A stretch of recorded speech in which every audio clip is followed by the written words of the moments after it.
8:27, continuamos en Radio Análisis. Vamos inmediatamente con nuestro panel de conversación. Saludamos a la editora general del Departamento de Prensa de Radio Universidad de Chile, Monserrate Rolano. Buenos días. Muy buenos días. Saludamos a la militante de Evópoli, le damos la bienvenida a este panel. Ha sido secretaria general del partido. Harto que hablar sobre la inscripción de las listas, además. Le vamos a hacer ahí preguntas puntuales y, por supuesto, análisis también a Francesca Parodi. Bienvenida, Francesca, como siempre. ¿Estás en...? Ay, sí. Sí. ¿Me escuchara? No, antes no, pero ahora perfecto.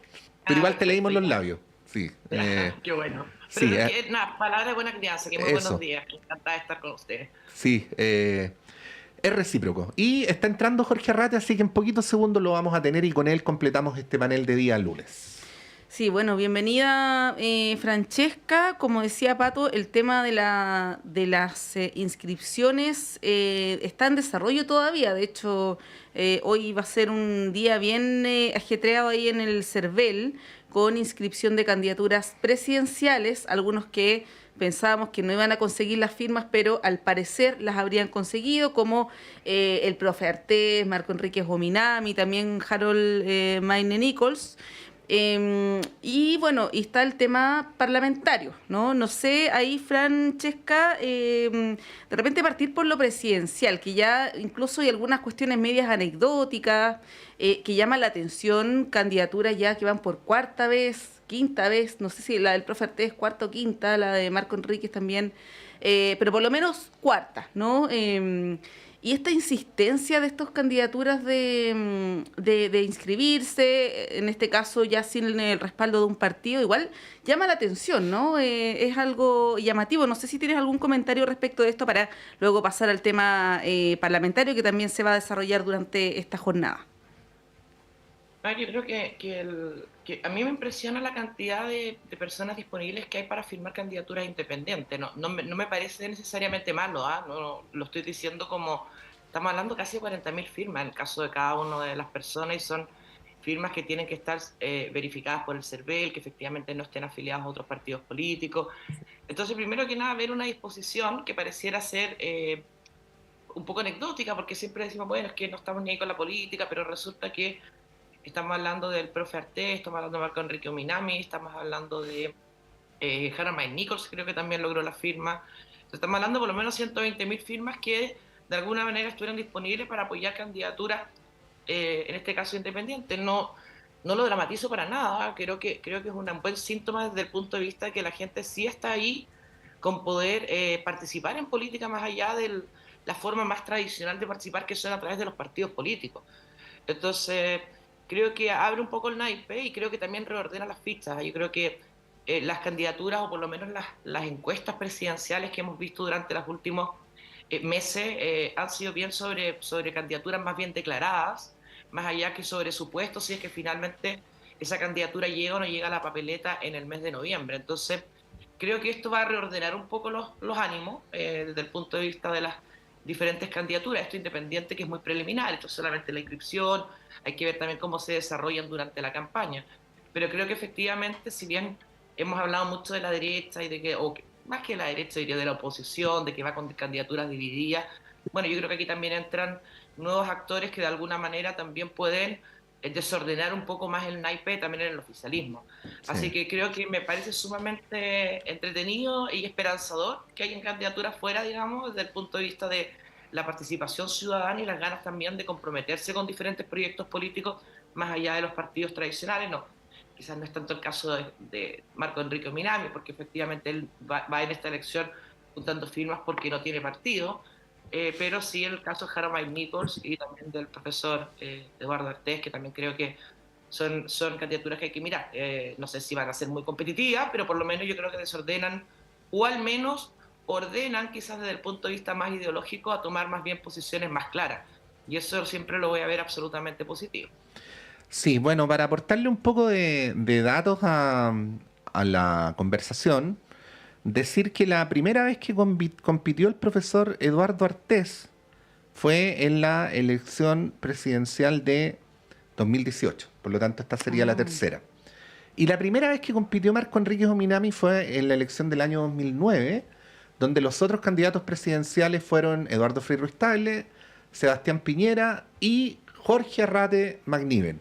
Bien, que justo está acá. Bienvenido, Hola, Jorge. Patricio. Muchas gracias por estar acá. Gracias. Sí, dos preguntas. Saludo a Francesca. También tuve una dificultad con el Zoom de mi computadora, así que estoy por el teléfono. No importa, Jorge, te escuchamos plenamente. Y me ven también, ¿no? Sí. Sí, te vemos también. Ya, muy bien. Dos preguntas en uno. Siendo la democracia un sistema al que todos deberíamos tener la posibilidad de participar, pero al mismo tiempo no siendo la presidencia de la República un cargo cualquiera, al revés, es el más importante de la República, si no debería haber requisitos más altos para postular a la presidencia de la República. Parto por ahí. Recordemos que en esta última elección hubo cientos de personas tratando de juntar las firmas, cientos. Ya no son ni un puñado ni decenas, ¿no? Y luego viene la segunda pregunta. ¿Cómo ves estas candidaturas que parecen más situadas como en la órbita progresista, ¿no? Porque en el caso de Marco Enríquez Ominami, no sé cómo lo ves tú, pero él trata de buscar su nicho dependiendo de cuál sea la elección y cuáles sean los competidores. En el caso de Artés uno ve más nítido que él tiene una propuesta, no sé cómo llamarla, pero tiene una propuesta... Ya, pero yo no lo llamaría progresista ni mucho menos por eso digo, oficialista. la propuesta de Artés está a la izquierda de la izquierda del sistema político, ¿no? Es una propuesta, ¿no? Uno puede estar de acuerdo o en desacuerdo, pero es una propuesta. Bueno, ¿cómo ves en general esa proliferación de candidaturas? Parece que vamos a tener 7 candidatos presidenciales. Sí. Mira, yo coincido en lo básico con el diagnóstico que hacía Francisca. Es un buen síntoma que exista un interés por parte de mucha gente en la actividad política.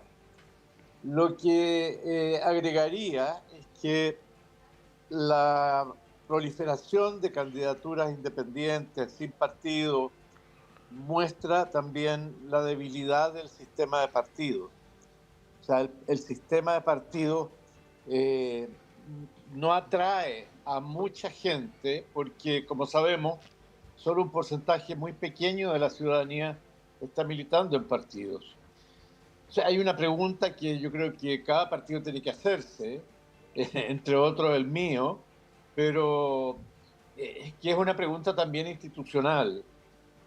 ¿Es el sistema de partido que tenemos hoy día el mejor? Yo creo que tenemos un servicio electoral muy afinado, muy desarrollado, pero yo siempre tengo la duda si acaso las regulaciones que existen para los partidos no son excesivas y limitan, burocratizan, colocan a los partidos en una suerte de círculo, de circuito, que es un circuito muy cerrado y que contribuye, a lo mejor no es el factor principal, pero contribuye a la falta de adhesión de los ciudadanos hacia los partidos. Ahora, respecto a estas candidaturas específicas, bueno, la candidatura de Eduardo Artés sabemos que representa una bandera ideológica, es el Partido Comunista Acción Proletaria, que es una de las versiones más clásicas, más ortodoxas de la ideología comunista, y él hace un testimonio, entrega un testimonio y logra movilizar a un partido de cuadros como el que él tiene, sin aspirar a un resultado que vaya más allá probablemente del 1 o 1.5% de la votación. Creo que las otras candidaturas son más gelatinosas. O sea, no sé bien qué es Harold Mayne-Nichols, aparte de tenerle yo una simpatía, porque nunca olvido que fue el que trajo a Chile a Marcelo Bielsa. Pero de política no ubico muy bien qué es lo que está pensando. Mi impresión es que es una figura que quiere proyectarse como un centro político que está muy desgajado en las actuales circunstancias, pero está bastante indefinido.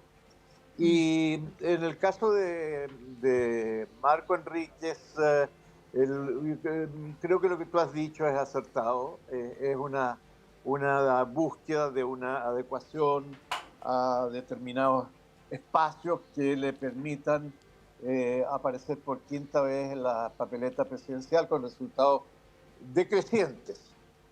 Yo espero que esta vez ese decrecimiento continúe. Sí, bueno, además del tema presidencial, como lo decíamos, está lo parlamentario, que ya el día sábado se confirma cómo se van a componer las listas. Vamos a ir a la oposición o a las oposiciones, pero en el oficialismo a mí me llamó la atención, no sé si llama la atención, se confirman 3 listas, ¿no? Una de partidos más pequeños de izquierda, luego otra lista con la Federación Regionalista Verde Social y Acción Humanista, y luego la otra gran lista de los partidos del oficialismo. En el caso de la Federación Regionalista a mí me llama la atención, y lo digo respetuosamente, la cantidad de candidatos que los llevan evidentemente porque son conocidos, pero no porque haya una identificación con ese partido. O sea, el trabajo político conjunto previo igual a 0. Claro, o sea, esa es la hipótesis, ¿no? Y claro, se entiende que ese partido busque su supervivencia, es el objetivo de cualquier partido, además pequeño, pero ¿a costa de qué? ¿Qué representa, por ejemplo, ese partido? ¿Qué representa Acción Humanista? Yo creo que a propósito de la mención que hace Jorge al sistema de partidos políticos es una pregunta interesante de hacer, ¿no? La falta de adhesión a un cuerpo de ideas en el caso de algunos partidos creo que es algo que se debiera revisar, porque llevar a candidatos porque son conocidos, y esto corre para la izquierda y la derecha, creo que éticamente podríamos hacernos la pregunta, ¿no? Y ahí, Francesca, te lo menciono porque esto está ligado también con una reforma al sistema político, y finalmente son temas que pueden parecer un poco tediosos, pero son súper importantes para la democracia, ¿no? ¿Cómo lo ves? Es que yo creo que más que importantes son extremadamente importantes y relevantes para la gobernabilidad, desde el punto de vista también de tener menos personalismo en el Congreso y tener más un cuerpo, una fuerza de ideas. Y yo ahí he sido bien crítica, o sea, nos pasa que yo me acuerdo la elección pasada, la parlamentaria pasada, que apenas salieron electos se cambiaron de partido, no alcanzaron a ir a sesionar la primera vez al Congreso y ya había reajustes de partido, y eso es poco sincero, y hay que decirlo con toda claridad. Cuando uno sale electo diputado, senador o senadora, lo que pasa ahí es que uno sale con la suma de otros votos, y eso es súper relevante, no son solamente los votos propios. Entonces, es que ahora, por ejemplo, tenemos una lista del oficialismo, y por eso yo también siempre fui me hizo muy feliz que Republicanos nos hubiera dicho a todos los intentos que no, ahí haciendo un poco díscola de mi propia coalición, pero yo creo que hubiera sido un tremendo error ir con Republicanos en la lista, porque creo que es poco sincero, porque efectivamente puede ser que alguien vote por un Evópolis, termine eligiendo un republicano, o en el caso del otro oficialismo, votar por un comunista y terminar eligiendo a un demócrata cristiano, cuando se sabe que somos proyectos diferentes y votamos diferente en la Cámara también.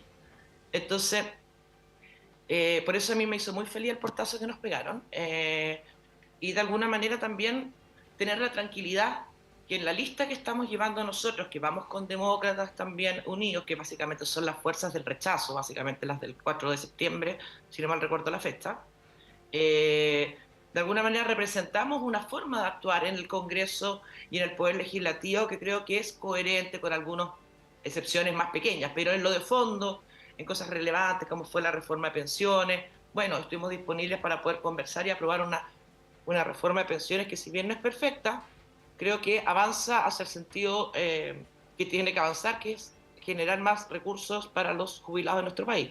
Entonces, eso por un lado. Y con respecto al tema de la gente más famosa en las listas, bueno, lamentablemente, y lo digo lamentablemente porque creo que efectivamente las personas deberían ser votadas en su mérito por su calidad política, y no básicamente porque están conocidos para la ciudadanía en otras artes, digamos, que no sean de la política.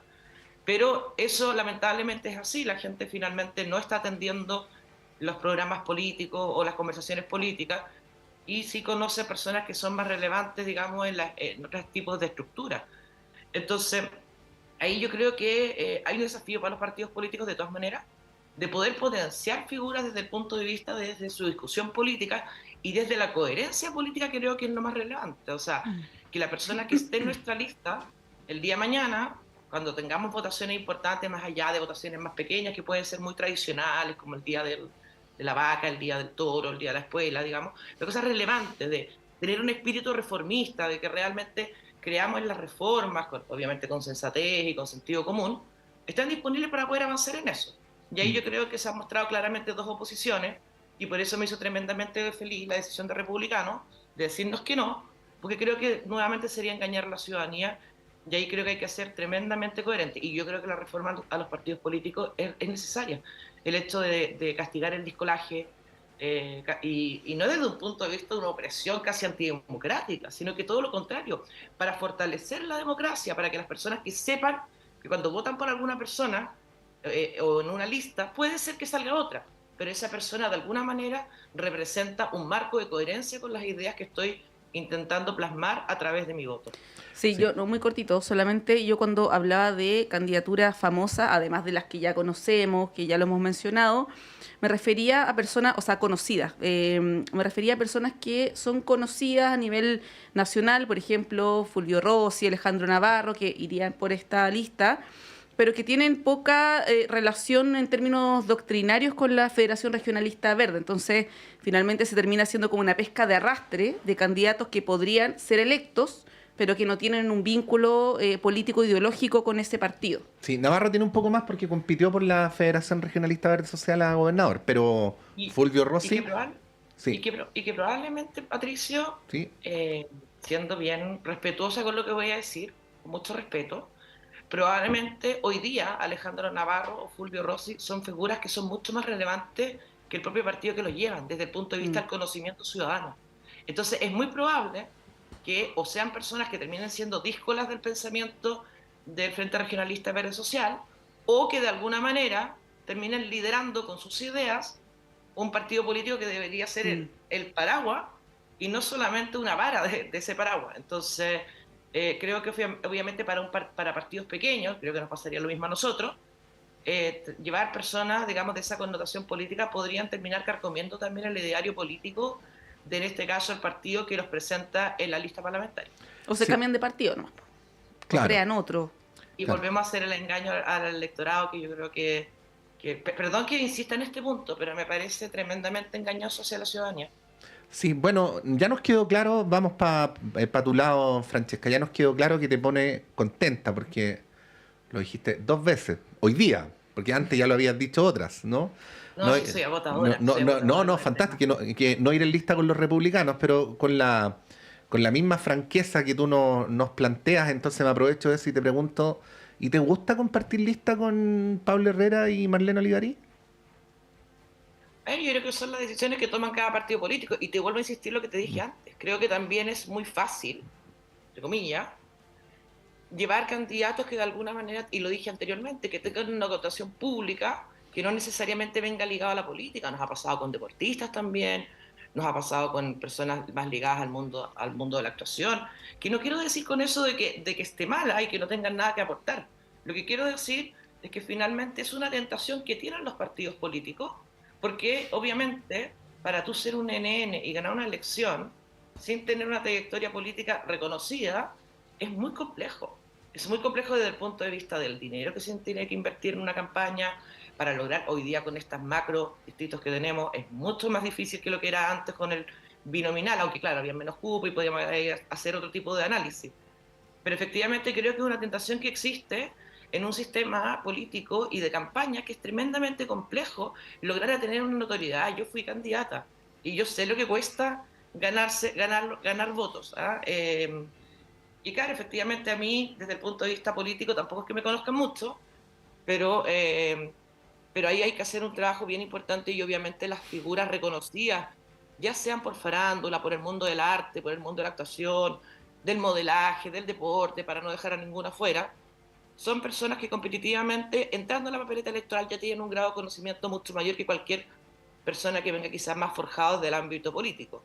Si tú me preguntas si es lo ideal, creo que no es lo ideal, pero lamentablemente creo que el sistema también es muy complejo desde el punto de vista de poder meter personas que quizás sean más ADN del partido, pero que al no ser hijo de, o al no haber salido en tal lado, o haber hecho tal cosa, digamos, su desventaja en comparación con estos personajes es bastante alta. Sí, pues, y también hay excepciones de figuras que vienen del mundo del arte, por ejemplo, de la actuación, como Luciano Cruzcoque de Bópoli, que ha tenido un buen desempeño en el Senado, más allá que a alguien le puedan o no parecer sus ideas, pero ha sido un senador serio, por lo menos, ¿no? Y eso creo que es una, quizá, no sé si es la excepción, pero también existen esos casos.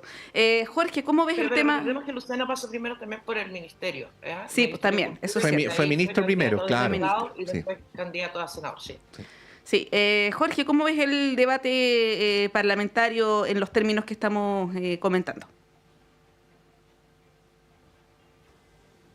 Sí, no sé si tenemos ahí a... Ahí sí.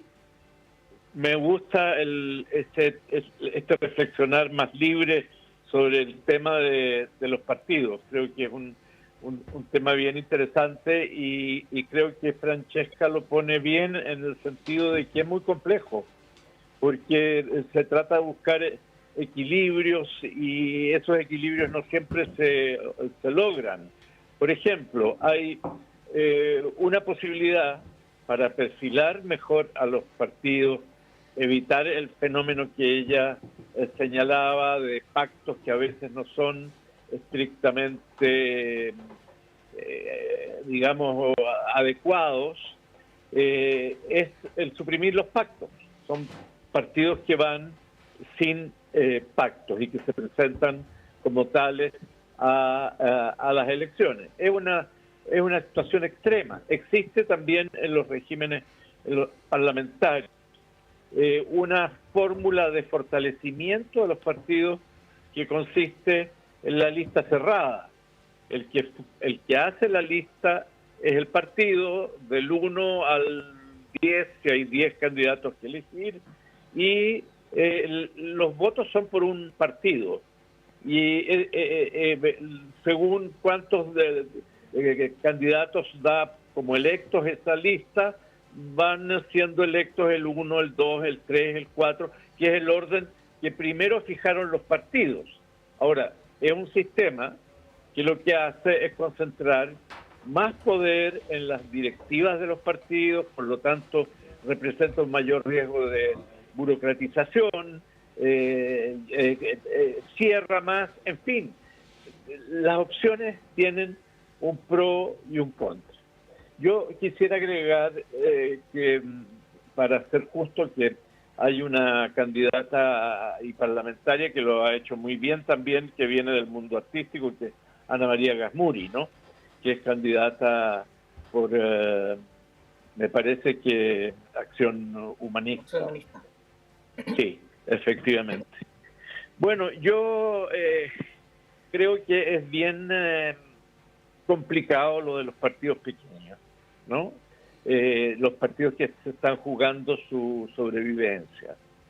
Porque, claro, yo creo que es legítimo que traten de sobrevivir, pero, por ejemplo, hay 4 partidos que estarían en la coalición de gobierno, 4 partidos que estarían en la condición difícil de eventualmente perder su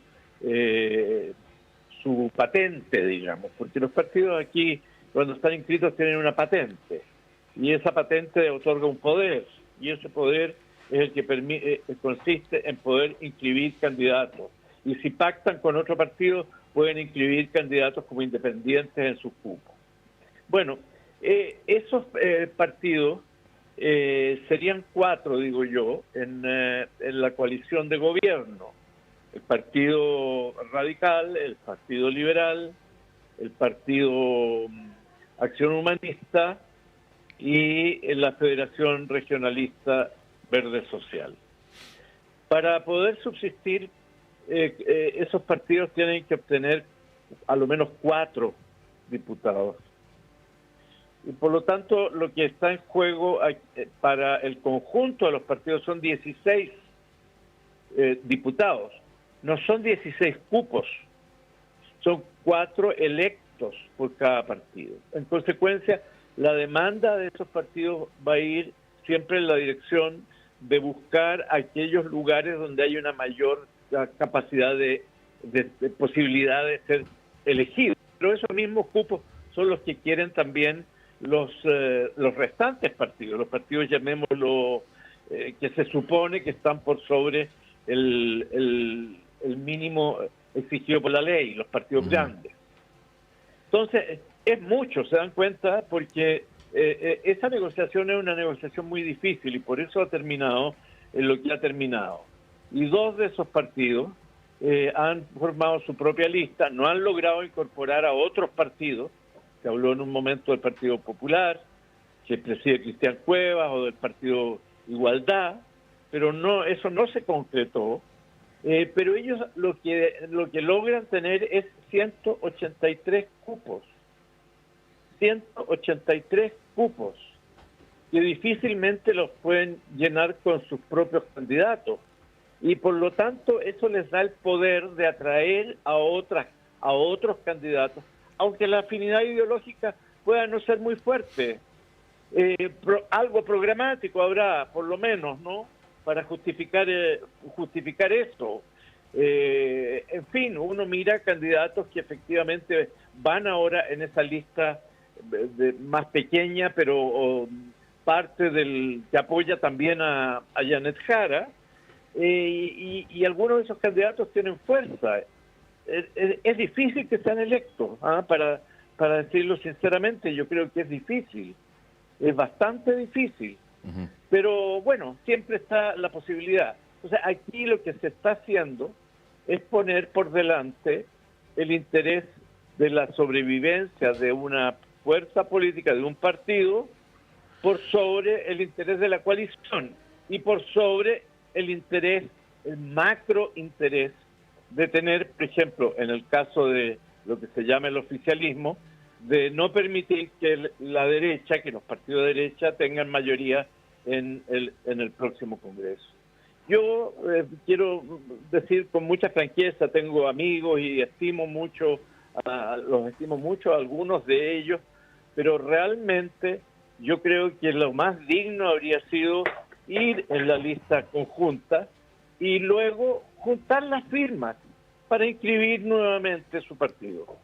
Ese es el camino que se debió haber seguido. No el camino que se está siguiendo, que tiene, creo yo, objeciones como las que ha formulado Francesca y que yo comparto, y que significa, el mensaje es que es más importante que exista un pequeño partido que no ha logrado durante años atraer más votos, poniendo en cuestión, porque es posible que así sea, el éxito de una coalición que lo que quiere es tener mayoría en el próximo Congreso, especialmente en la eventualidad de que sea electo un presidente como José Antonio Cast. Sí, po. Bueno, algunos de los candidatos de esa lista además han estado envueltos en hechos públicos controversiales, por lo tanto es de sentido común presumir que a la candidata presidencial le van a preguntar por estos apoyos, ¿no? Digo, no a modo de pregunta, sino a modo de tener que dar explicaciones. ¿A quién te refieres? Pienso en Fulvio Rossi, por ejemplo, Jorge. Sí, no, por supuesto. Sí. Pienso no se sabe aún, pero pienso en Vittori, que se ha hablado que podría ser candidato para el Distrito 8, el exalcalde de Maipú, y así sucesivamente. Así es. Sí. Bueno, tenemos que ir a una pausa, estamos súper pasados en el tiempo. Hacemos un breve corte y a la vuelta retomamos con el tema presidencial también, que está ahí bien interesante. Vamos y volvemos.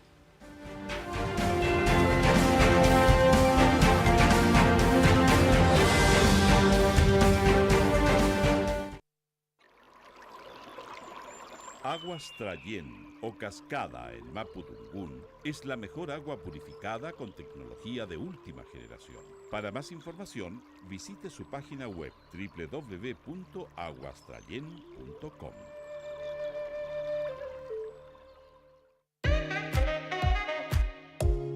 Durante 14 años, el tradicional espacio ciudadano saludable de la Facultad de Odontología de la Universidad de Chile ha acompañado un proceso de sensibilización y comunicación sobre las complejidades del fenómeno de la salud, formando una amplia y diversa red desde la academia, las y los tomadores de decisión y las organizaciones de la sociedad civil.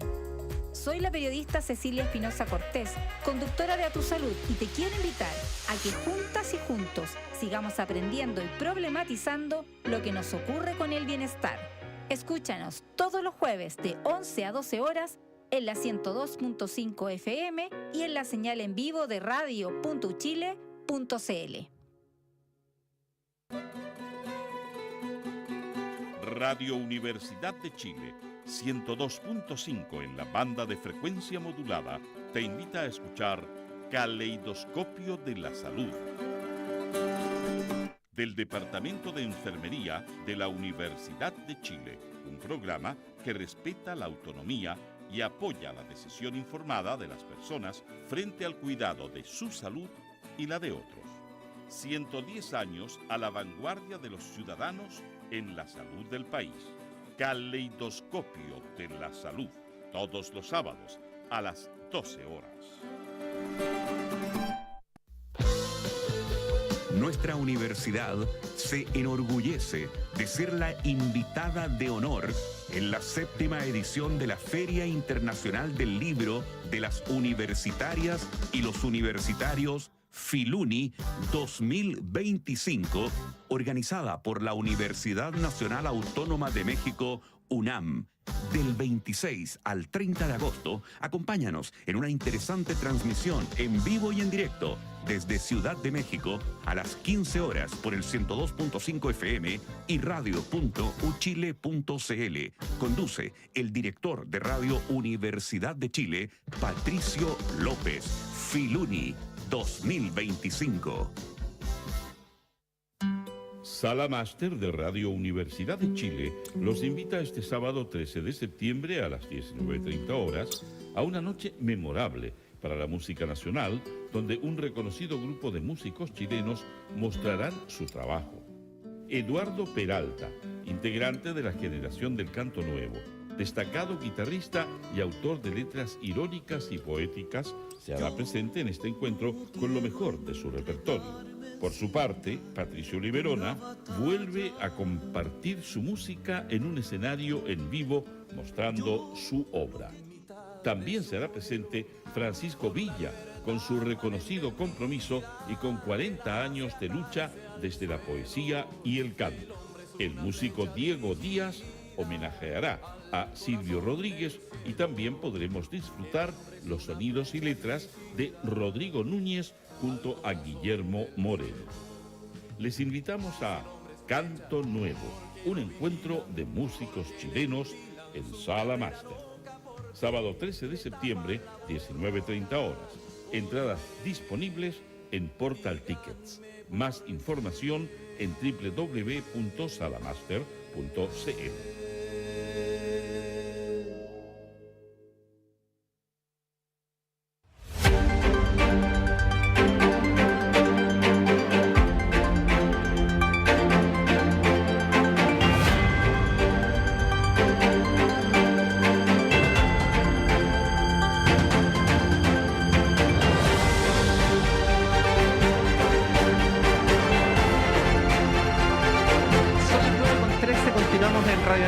Estamos con Montserrat Rolano acá en el estudio, con todo nuestro equipo, con Francesca Parodi y Jorge Arrate. Y quería preguntarles por algo, ya que estamos en la línea de las elecciones presidenciales, que me llamó profundamente la atención, que en principio es simplemente, Francesca, Jorge, el acto de inscripción de un candidato, pero que no creo que nos lleva a un debate de fondo que es bastante interesante.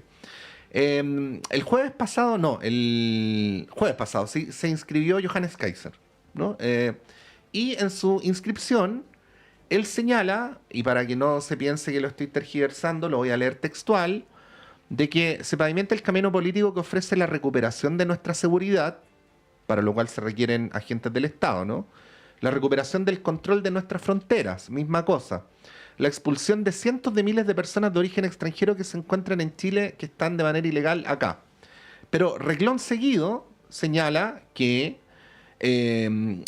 también va a implementar el fin de las contribuciones, la reducción de impuestos, la reducción del Estado y la reducción de tantos campos donde ha ido transformándose en un cáncer la administración pública en vez de una ayuda. Me pregunto cómo se pueden hacer las dos cosas al mismo tiempo. No estoy haciendo caricatura, estoy contrastando simplemente dos cosas que dijo consecutivamente, ¿no? Y que de alguna manera, y aquí los llevo al plano quizás más doctrinario y preguntarles cómo lo ven, dialoga con algunas mediciones que ha habido en el último tiempo, donde la ciudadanía en general tiende a tener una mala opinión del Estado o tiende a no ver lo que hace el Estado en la vida cotidiana de las personas, ¿no? Es muy obvio que siendo este un medio de una universidad del Estado, aquí tenemos una valoración editorial de lo público, sin perjuicio de que los panelistas pueden pensar como quieran, ¿no? Pero digo yo simplemente, cuando uno sale a la calle y hay una vereda pavimentada, ahí está el Estado y es de ahí en adelante. Entonces, es la vieja pregunta, Francesca, que le hemos hablado tantas veces a propósito de los procesos constitucionales y otras coyunturas de el debate que se reflota sobre el Estado, ¿no? Pero que tiene una versión más extrema en Kaiser, que dialoga con otros ejemplos como Milei, ¿no? Que por solo poner un ejemplo, en una entrevista que dio a fines del año pasado al The Economist, dijo: mi odio por el Estado es infinito, ¿no? Bueno, les doy la palabra. Francesca. A ver, yo creo que es que lo que pasa es que creo que los años electorales yo siempre he dicho que son muy malos porque nacen un poco las propuestas fáciles a raíz también del sentimiento ciudadano. Que ha sido un mal año para el Estado, yo creo que ha sido un mal año para el Estado. De todas maneras, yo no odio al Estado bajo ningún punto de vista. Me gusta un Estado potente, no muy grande, pero potente, con fuerza, con garra. Pero claro, si tú ves, por ejemplo, o vemos, por ejemplo, o caer en un populismo fácil también de decir, mira, sabes que todos los casos de corrupción que hemos visto este año que son francamente inaceptables, podríamos decir que la plata del Estado no se está gastando lo que se tiene que gastar. Y eso yo creo que hay un problema y hay una debilidad del Estado. Hay una facilidad para el Estado para la pillería. Y eso yo también creo que salir hoy día a atacar al Estado, creo que es un recurso fácil en un año donde el Estado no sufre muy buena salud desde el punto de vista de la valoración ciudadana. Lo mismo me pasa con las medidas extremas en medidas de seguridad. Decirle a la gente, vamos a echar a todos los inmigrantes que están de manera irregular, cuando vemos en las noticias que lamentablemente, y es algo que evito hacer absolutamente, pero lamentablemente las noticias nos llevan hacia allá, que muchos de estos casos que vemos, no sé, del Rey de Meix o así, están involucrados personas extranjeras. Creo que también el facilismo de decir inmigración igual delincuencia también cala muy rápido, es una cuña muy fácil de dar, irresponsable por cierto, pero creo que también es muy fácil y tentador hacerlo, sobre todo cuando ando buscando votos. Entonces, más allá obviamente de las cuñas más o cuñas menos, yo creo que efectivamente para las personas que no están proponiendo medidas muy radicales, la elección se pone muy cuesta arriba. Porque la ciudadanía está, perdonando, el chileno está chata, no quiere más delincuencia, quiere vivir en paz, ve finalmente que también la plata se la robaron, porque así fue, la plata se la robaron y eso fue vulnerabilidad del Estado, no un Estado malo, sino un Estado que es tremendamente vulnerable a este tipo de cosas. Y ahí yo también creo, y vuelvo a hablar de algo que también he hablado incansablemente en este programa, a riesgo de parecer cateta y repetitiva, que el Estado necesita una reforma del Estado. Y eso también es algo que es lo menos sexy electoralmente que podemos decir. Entonces es mucho más fácil en una elección presidencial hablar de reducir el Estado hasta su grado mínimo, de expulsar a todo lo que es malo, de bajar los impuestos, de eliminar las contribuciones, independiente que yo creo que las contribuciones es un tema que efectivamente se tiene que revisar, desde el punto de vista de sobre algunas exenciones, particularmente a los adultos mayores.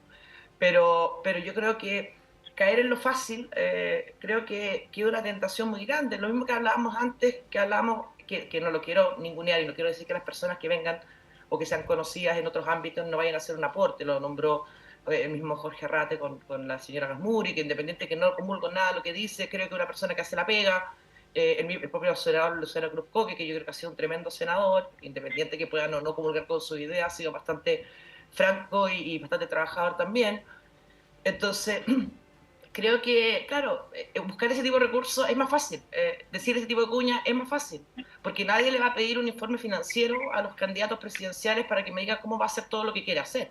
Y si lo llegaran a hacer, nadie se lo va a leer tampoco. Entonces, creo que tenemos una conjunción, digamos, de cosas que donde el Estado ha fallado, donde el Estado no ha estado atento, donde se ha vulnerado al Estado, que hace que hoy día todo este tipo de discursos sean tremendamente funcionales para fines electorales. Sí, Jorge, bueno, sumado a la pregunta de Kaiser, que yo no es por bajarle el perfil Pato, pero creo que Kaiser es una figura política cada vez menos relevante, por lo tanto, claro, él propone estas cuestiones que además se da el lujo de hacerlo porque está en una posición distinta a la que estaba antes, donde no tiene una proyección real de ser competitivo. Pero más allá de eso, creo que el tema es interesante cuando se presentan además los programas o esta como esbozo de programa que debieran presentarse hoy. Janet Jara lo hace a las 12:30, pero por ley, cuando se inscriben las candidaturas, se tiene que presentar un programa o preprograma, lo que nos lleva a hablar de justamente de este tema, ¿no? De los programas, de las ideas, de contrastar posiciones. Por ejemplo, respecto del gasto público, Evelyn Matei ha dicho que va a reducir 8.000 millones de dólares. Y ahí la pregunta de dónde lo hace, de dónde saca esa plata. Porque no ha precisado en qué reparticiones, claro, ni qué programas, además, ni qué política. Claro. Porque además ha dicho que va a reducir el impuesto corporativo. Entonces, cuando hay una reducción del impuesto corporativo y no se compensa, ahí la pregunta es ¿de dónde va a sacar esa plata? Lo mismo José Antonio Kast, que habla también de una reducción de 12.000 millones, creo, de dólares. Por lo tanto, y que también habla del combate a la delincuencia, claro, del crimen organizado. Y, claro, nos lleva a hablar de ese tema, ¿no? Y cuando el foco está muy puesto, Jorge, en el programa de Janet Jara, particularmente en materia económica. Pero menciono estos otros casos porque también creo que es relevante poner el ojo en cómo se va a hacer, no solamente grandes ideas o grandes anuncios, frases, sino que también el cómo esto se va a hacer. Y claro, llama la atención, no sé si llama la atención, pero es llamativo que esté el foco más puesto en Janet Jara, cuando hay otras candidaturas también que proponen elementos que son más disruptivos o que generan una modificación respecto de lo que existe ahora, ¿no? El ministro Marcelo decía hace algunas semanas el llamado a los candidatos a no ponerse muy ingeniosos en materia económica. Jorge, ¿cómo lo ves? Mira, yo no recuerdo una elección presidencial donde haya habido tanta liberalidad en las propuestas de los candidatos, ¿no? Como decía Francesca, aquí cada uno ofrece lo que se le ocurre, ¿no? Y la víctima, la principal víctima de estos ofrecimientos es siempre el Estado, porque el Estado está desprestigiado. Ahora, ¿por qué está desprestigiado? ¿Cómo se forma la opinión de que el Estado no sirve? Bueno, eso pasa por una serie de factores, pero un factor que es muy importante son los medios de comunicación. ¿Y para qué nos vamos a extender en decir que los medios de comunicación en Chile están lejos de constituir un sistema donde se respete adecuadamente el pluralismo y la democracia? Los medios de comunicación están altamente concentrados. Chile tiene de aquellos indicadores más altos de concentración de medios, de diarios, por ejemplo. Algo similar ocurre en materia televisiva, en el uso de los recursos de la publicidad comercial, en fin. Entonces, el Estado está con viento en contra. Yo no soy un amigo a toda costa del Estado, soy un socialista con desconfianza. He llegado a ser un socialista con desconfianza del Estado, porque creo que el Estado, cuando es demasiado poderoso, avasalla a los ciudadanos. Y a mí eso no me gusta. Bueno, pero respecto a lo que tú preguntas, yo quería decir tres cosas. Uno, Kaiser, yo creo que está bueno, basta ya de seguir hablando de Kaiser como si fuera un candidato presidencial. Kaiser es lo que en los computadores se llama una extensión de Kast. O sea, Kast instaló una extensión, y esta extensión se llama Kaiser. Ustedes ven que en los foros en que ellos participan no se tocan ni con el pétalo de una rosa, diría alguien. No se tocan. Y efectivamente, Kaiser lo que hace es hacer propuestas que resultan escandalosas, yo creo que con el fin más pragmático de que lo que diga Kast aparezca como más moderado. Segundo, sobre Evelyn, yo quiero decir que Evelyn Matei efectivamente planteó reducir entre 6 y 8 mil millones de dólares el gasto fiscal, y en 4 años, es distinta a la propuesta que está planteando Kast. Y ella especificó claramente, no estoy naturalmente defendiendo a Evelyn Matei, pero quiero decir lo que yo he visto que es así. Ella especificó 4 segmentos desde donde obtendría esos recursos en esos 4 años, es decir, 1.500 millones de dólares al año. Entre ellos estaban, por ejemplo, las licencias médicas, donde ella, su equipo ha calculado que hay 750 millones de dólares que pueden ahorrarse, y así sucesivamente en otras áreas. Yo creo que efectivamente ella está en deuda en decir cómo se financian aparte de los recortes, cómo se financia la disminución en los impuestos corporativos.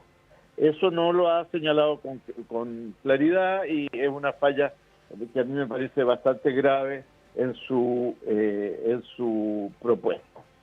Y finalmente sobre Janet Jara, bueno, hoy día da a conocer las cuestiones fundamentales de su programa. El programa de Janet Jara es un programa básico, es un programa que trata de interpretar al conjunto, no solo de la coalición que la apoya, sino al conjunto del país. Ella ha planteado que su gobierno eventualmente sería un gobierno en que ella no va a imponer ni sus puntos de vista, ni siquiera los de su coalición, sino que va a buscar que este programa básico sea acogido por el resto del país para poder efectivamente aplicarlo. Esas son las bases del programa, la idea básica del programa de Janet Jara. Para muchos este programa irá a aparecer como un programa con dientes poco afilados. Es posible que así sea, pero lo importante es que sea un programa realista, y yo creo que lo va a ser. Un programa que efectivamente pueda llevarse adelante en los 4 años de gobierno. Bueno, hoy día se inscriben las listas. Estábamos hablando ahí con Monse en la pausa. Tienen hasta las 23:59 para inscribirse. Siempre se les recomienda que no lo hagan a última hora. Ustedes se acuerdan lo que pasó hace algunos años con la democracia cristiana, que hubo que hacer todo un cambio para que el partido no quedara afuera, pero seguramente a estas alturas todavía continúan algunos detalles. En el despacho más temprano de Bárbara Payal estuvimos adelantando quiénes iban, quiénes no iban. No se sabe si va Winter, no va a ir Alberto Undurraga en el Distrito 8. Elisa Loncón. Elisa Loncón está en la duda. La misma Paulina Bodanovich está... Así es. Todas esas son conversaciones de última hora. Paulina Bodanovich también está en la duda. Sí. Así es. Bueno, por eso el día de hoy nos va a deparar muchas sorpresas que les vamos a ir contando en la medida que se vayan confirmando. Francesca Parodi, muchas gracias. Que tengas un buen día.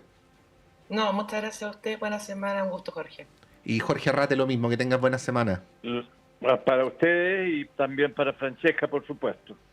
Bueno, vamos a ir un breve alto y a la vuelta una muy interesante entrevista sobre derechos humanos con Claudio Medrano.